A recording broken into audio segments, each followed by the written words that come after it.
പ്രിയപ്പെട്ട വിദ്യാർത്ഥികളെ, നമ്മൾ ഇന്നിവിടെ സംസാരിക്കാൻ പോകുന്നത് ഫോക്കസിങ് ഏരിയാസ് എന്ന് പറഞ്ഞുകൊണ്ട് നിങ്ങൾക്ക് +2 മാർച്ച് പരീക്ഷയിലേക്ക് പ്രിപ്പയർ ചെയ്യുമ്പോൾ ശ്രദ്ധിക്കേണ്ട ഏരിയകളായിട്ട് കുറച്ച് ഭാഗങ്ങൾ നമ്മളെ ടെക്സ്റ്റിൽ തന്നിട്ടുണ്ട്, അല്ലെങ്കിൽ നമുക്ക് സർക്കാർ തന്നിട്ടുണ്ട്.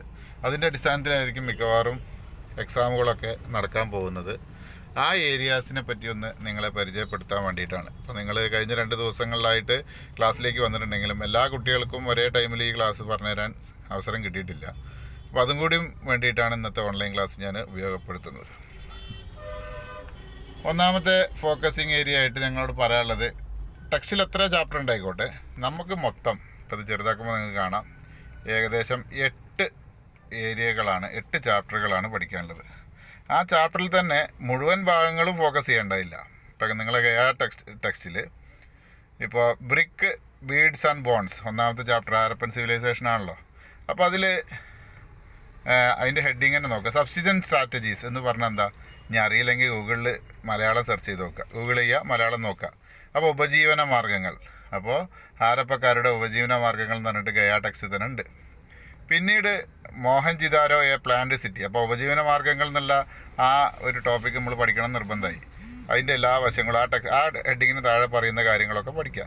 പിന്നീട് നമ്മൾ പറഞ്ഞത് Mohenjodaro A plant urban centre, അപ്പോൾ മോഹൻജിദാരോ ഒരു ആസൂത്രിത നഗരം, ഈ രീതിയിൽ വരുന്ന ആ ഒരു ചാപ്റ്ററിൻ്റെ ഭാഗമുണ്ട്.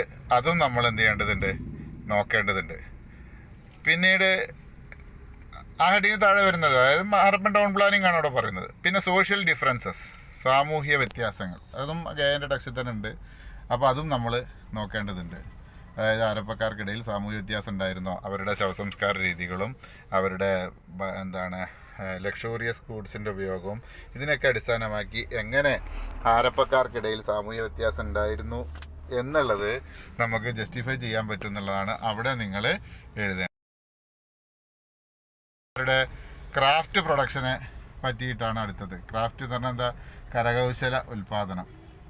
പിന്നെ അതിൽ പറയുന്നത് പ്രൊക്യൂറിങ് മെറ്റീരിയൽസ്, ആ ഉൽപ്പന്നങ്ങൾ എങ്ങനെ, അപ്പോൾ കരകൗശല വിദ്യ, ഈ ഉൽപ്പന്നങ്ങൾ എങ്ങനെയൊക്കെയാണ് അവർ കിട്ടിയത്, എന്തൊക്കെ സാധനങ്ങളാണ് ഈ കരകൗശല വസ്തു വിൽക്കുന്ന ആളുകൾക്ക് അതിൻ്റെ പകരമായിട്ട് ലഭിച്ചിരുന്നത്, ഇതൊക്കെ ആയിട്ടിൽ വരുന്നുണ്ട്. ആ കരകൗശലത്തിൻ്റെ കണ്ടിന്യൂസ് ആയിട്ട് തന്നെ പ്രൊക്യൂറിങ് മെറ്റീരിയൽസ് എന്നുള്ളിടത്ത് വേറൊരു കാര്യം കൂടി പറയാം, ഹാരപ്പക്കാർക്ക് ഈ സാധനങ്ങൾ എങ്ങനെയൊക്കെ നടത്തിയത്. അപ്പോൾ അത് ഹാരപ്പക്കാരുടെ ട്രേഡ്, അതായത് ഇന്ത്യക്ക് അകത്തുനിന്ന് ഇന്ത്യക്ക് പുറത്തുനിന്ന് കടൽ കടന്നിട്ട്, അതേമാതിരി യൂറോപ്യൻ കടലിൽ കിടന്ന് പറയുമ്പോൾ റോമിൽ നിന്ന് അവിടെ നിന്ന് ഇവിടുത്തെ കിട്ടിയിട്ടല്ലോ. അപ്പോൾ ആ സാധനങ്ങളൊക്കെ ഇവിടെ നിന്നാണ് കിട്ടിയത്, തെളിവന്ത്. പിന്നെ ഹാരപ്പക്കാരുടെ സീല്, അവരുടെ ഹാരപ്പയുടെ ലിപി ഇതുവരെ വായിച്ചെടുക്കാൻ പറ്റിയിട്ടില്ല. അപ്പോൾ ഹാരപ്പക്കാരുടെ ലിപി, ദെൻ അവരുടെ അളവ് തൂക്കങ്ങൾ, weight and measures, then last ഹാരപ്പക്കാരുടെ പതനം. ഇത്രയും ടോപ്പിക്കുകൾക്ക് ഉത്തരം വേണം. ഞാൻ ഇംഗ്ലീഷിൽ ഇതിൻ്റെ ഒരു നോട്ട് കുറച്ച് മുമ്പേ നിങ്ങളുടെ ഇതിൽ ഗ്രൂപ്പിൽ ഇട്ടിരുന്നു. അപ്പോൾ അതിൻ്റെ അടിസ്ഥാനത്തിൽ ഈ ഓരോ ഹെഡിങ്ങും അവർ ഇംഗ്ലീഷിൽ എക്സ്പ്ലെയിൻ ചെയ്തതായിട്ട് കാണും. അതേമാതിരി മലയാളത്തിൽ നമ്മളെ ഗയാ ടെക്സ്റ്റ് നോക്കി ഈ ഹെഡിങ്ങിനൊക്കെ, ഇപ്പോൾ ഹാരപ്പക്കാരുടെ സബ്സിസ്റ്റൻസ് സ്ട്രാറ്റജി ഒരു ചോദ്യമാണ്.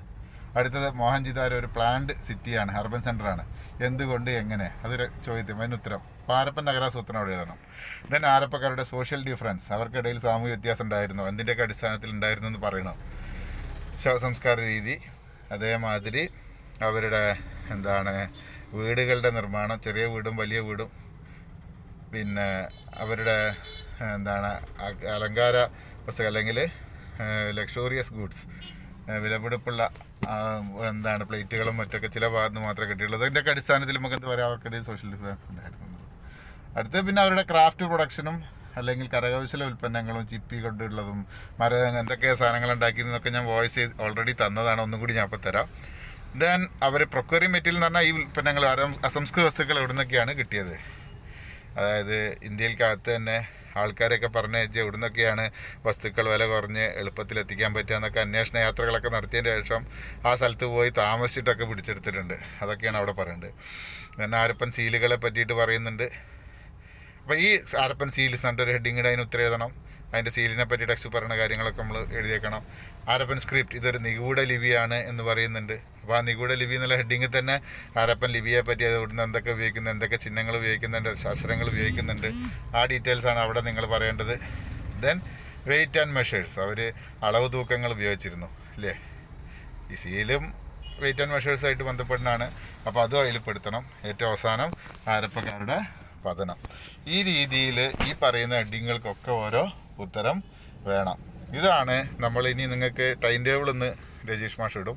എൻ്റെ ഓർമ്മ ശരിയാണെങ്കിൽ ബുധനാഴ്ചയാണ് നീ ഹ്യൂമാനിറ്റീസർക്ക് ക്ലാസ് ഉള്ളത്. അപ്പോൾ ബുധനാഴ്ച എല്ലാവർക്കും ക്ലാസ് ഉണ്ട്, ഒരുമിച്ചാണ്.